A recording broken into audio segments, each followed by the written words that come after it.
What's up mga ka-Big Bites?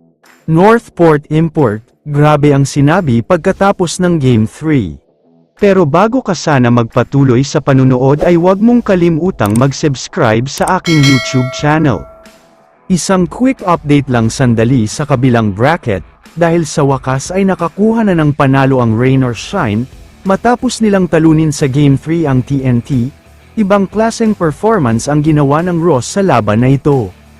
Nag-take advantage talaga sila sa pagkawala ni The Blur Jason Castro, binilisan nila ang takbo ng laro dahil hindi nakakasabay ang TNT, kaya naman nakuha na nila ang Game 3 dahil sa mabigat na laro na ginawa nila dito.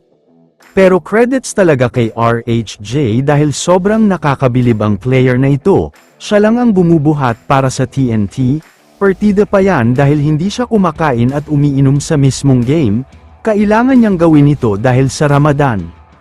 Pero ayon naman sa Rain or Shine squad, nakuha na daw nila ang formula para talunin ang TNT, mas gumagana daw ang formula ngayon dahil sa pagkawala ni Castro, kaya mukhang tutuna sa paparating na Game 4.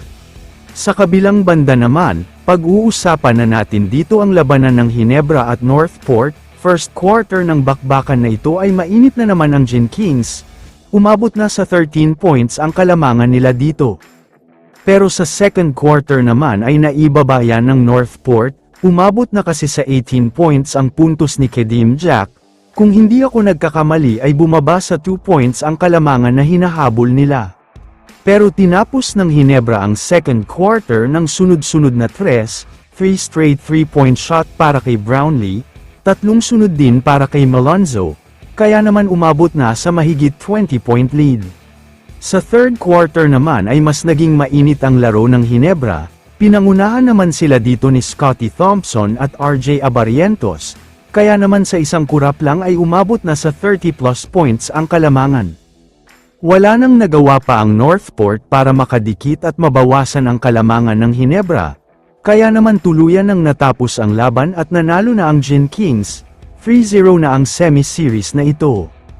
Kaya naman pagkatapos ng laban ay may mabigat na sinabi si Kedim Jack, mukhang suko na daw talaga siya dahil sa husay ng Ginebra, the best team ever na daw ito kaya mukhang sila na ang makakapasok sa finals. Kaya naman kung kayo ang tatanungin, ano ang masasabi nyo sa sinabi ni Kedim Jack? I-comment mo naman ang opinion mo tungkol sa tanong na ito. Dito na muna nagtatapos ang video na ito. Maraming salamat sa panunood mga ka-Big Bites. God bless sa inyong lahat.